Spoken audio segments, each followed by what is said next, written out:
you, be honest. It's actually had a big impact on my life, both good and bad.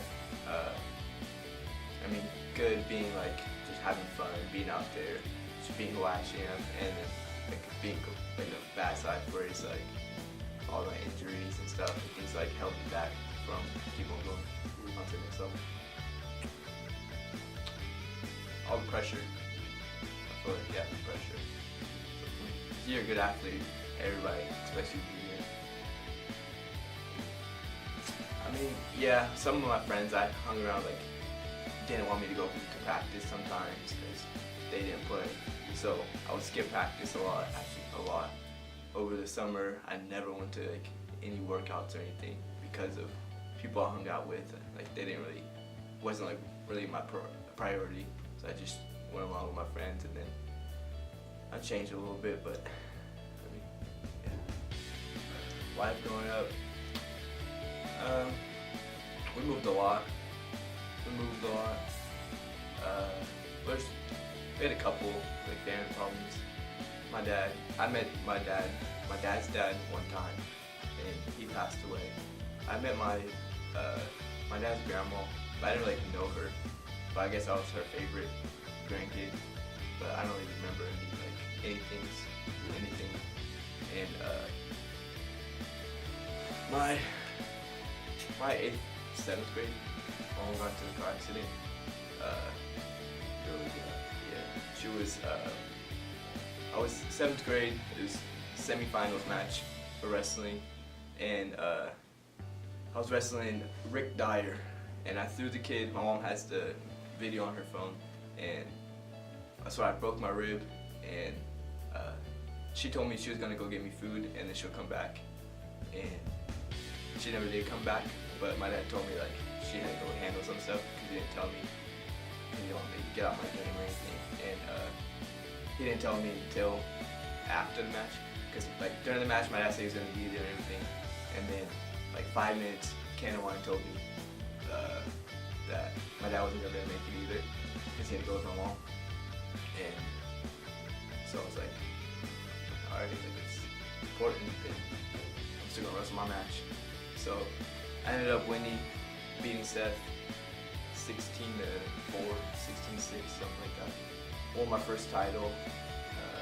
I went home, and that's when I was living with Braden at the time, and I was just sitting there with him and his dad. We're eating dinner and everything. Then my dad called me, and it was just literally just straight up to me. I answered the phone, and he was like, "Your mom's in the hospital. I don't know if she's gonna live." And I just fell to my knees. I didn't really know what to think or do. I was 7th grade, 12 years old. And yeah, ever since then I've been like so protective of my mom. She actually ended up making it. Doctor said she had a 25% chance on living. She was in a coma for about like 3-4 months, and then I don't know, just a gift from God. She ended up making it. A lot of people didn't think she was going to. Would beat me.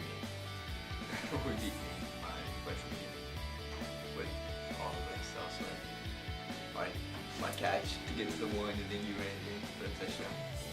That was nice. I loved it. I met Nathan. I heard of Nathan my 6th grade year during wrestling. He went to Covington, I went to Frontier. We were both kind of like these prodigies, I guess. Both varsity as freshmen, and he was one weight class below me. His rival was Seth Kinsey, I remember that, which is like my practice partner. And he beat him, and I was like, okay, pretty good if he beat Seth, because me and Seth pretty equal too. And never wrestled him in middle school. He won districts twice, I'm pretty sure. I won 3 times. And then we both go to Heritage, and it's like these two like middle school legends meet up, and we were practice partners every day, and they made each other a lot better. He's a really, really good wrestler. He was a really good wrestler. Worked hard, super experienced. I think our first match, he won 1-0. Towards the end of the season, I won a little bit more, but I wish I would have stuck with wrestling probably, and he would have been my practice partner. I think I mean, he got injured later, and I went to basketball. But I think if we were both practice partners the whole time, I honestly think we both could have won state. He's just like he's a super tough guy. Wrestling especially, I could learn that. Like, he's just a tough guy. Like, even if he gets whooped or beat up, he'll fight back. He's a fighter, and we'll have your back in situations. I mean, obviously, like, there's been fights, and he's like always had each other's back, and he's like, no matter what. Football with him this year, just his trash talk was so fun, and like, he's a really competitive guy. And, like, if there's anything I want out of somebody when I'm playing football with or doing something with, it's somebody who's competitive and somebody who's gonna try and somebody who's gonna want to win. Nathan really gonna try. I tell Nathan just kind of stay on track because he has a lot of potential. Obviously, I mean, he's a cool guy. He makes a lot of friends. He's good at sports and he's good at a lot of things. Just like, don't let that go to waste. Doing like, just putting yourself in bad situations. I guess he has a lot of potential. And, like, be sad if it went to waste. So, wish he was still here. It would have been fun.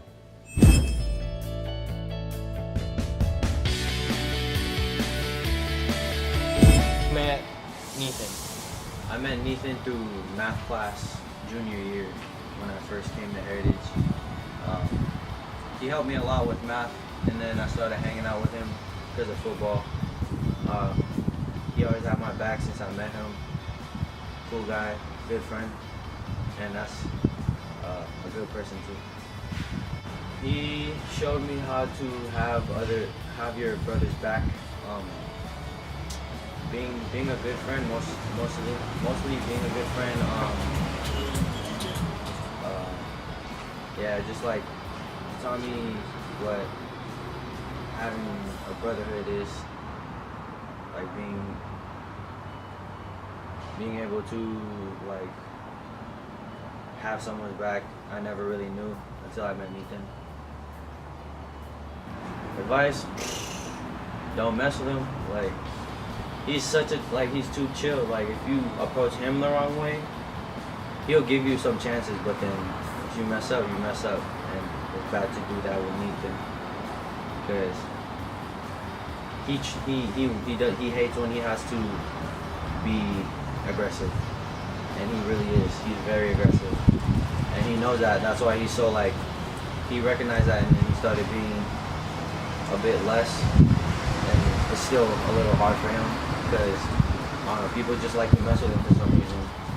But advice on Nathan: don't be fake. You'll get caught. Too much. Nathan, man. What's a good one? Oh, Nathan is scared of eye drops. I don't know, his eyes were itchy one day before practice. His eyes got itchy and he's like, dude, I need some eye drops. And he was scared to put them in. And it took about 10 minutes just for him to get it into one eye. But yeah, goofy kid. It's funny.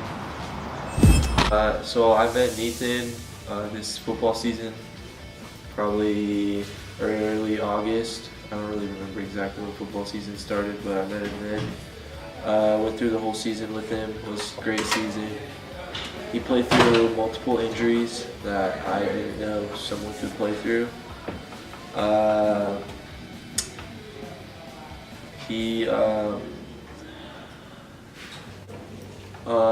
Well, I mean, so like as far as I've seen, I had him in one class with me, photography. I mean, he's a good student. He just kind of sometimes doesn't hang out with the right people, gets himself into trouble.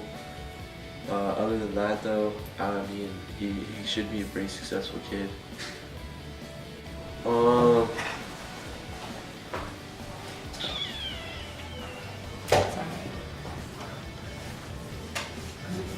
One thing that Nathan did show me is that during football season, he played through multiple injuries. Like I said, he showed me that like small things like broken fingers or things like that are pretty not necessarily normal, but easier to play through.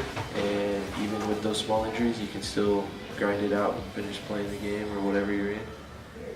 Other than that, me and Neat hang out every once in a while, kind of see each other, say what's up. Other than that though, I don't really see him too much anymore since he left the school. As far as advice goes, I would probably tell him like, watch who your crowd is, watch the people you hang out with, make sure your group is like reliable, not gonna get you in trouble. Other than that, he's a solid kid. Me and Ethan, we both went to the same middle school, and I was at Covington. I remember we shared English class together, and I met him through because he also played sports as I did, and I knew he was a really good wrestler. And I mean, from then on, we kind of kicked it off since I think it was like 7th grade, I believe it was. Yeah, for sure. We both played sports, I remember that, and I knew he was a really good football player, outstanding wrestler, and he just gave me tips here and there about success and whatnot, and I tried out for wrestling, and he was one of the guys I just always tried to help me improve. And he came out for football. We played football together throughout high school. He was just that one guy that was there all the time, grinding with me. We'd go to all the workouts and whatnot. Yeah, for Nathan, I mean, he's a great guy, hard worker. I mean, that can take anybody a long way in life, but he's a pretty special guy. He loves, all his family and friends and whatnot. And I mean, if he just keeps that with him, they'll help him become more successful and more, happy throughout life. And yeah, he's gonna have a bright future. I met Nathan in middle school. Yeah. He used to be my neighbor, so growing up, I always hung out with him, played basketball with him at the park, played football on the street, and that's how I met him. He was my neighbor. We went to middle school together, and we ended up playing sports together. So yeah, I think just his competitive nature. He's a really competitive guy. Parker in the street, even at a younger age, he was always just competitive and would always want to win in everything. And so just the aspect of always the winning mindset, I guess. And he ended up being a really good wrestler and made it to state a couple times. So it just goes to show that he's always just been a competitive guy, and that's something that I take from him. I mean, I would just say, find out who you are, and then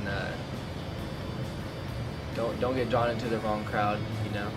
Like, you're a good person and you're a great friend. So there's a lot of distractions out there. So try not to get too caught up in it, and kind of just set yourself a couple goals and go for those goals.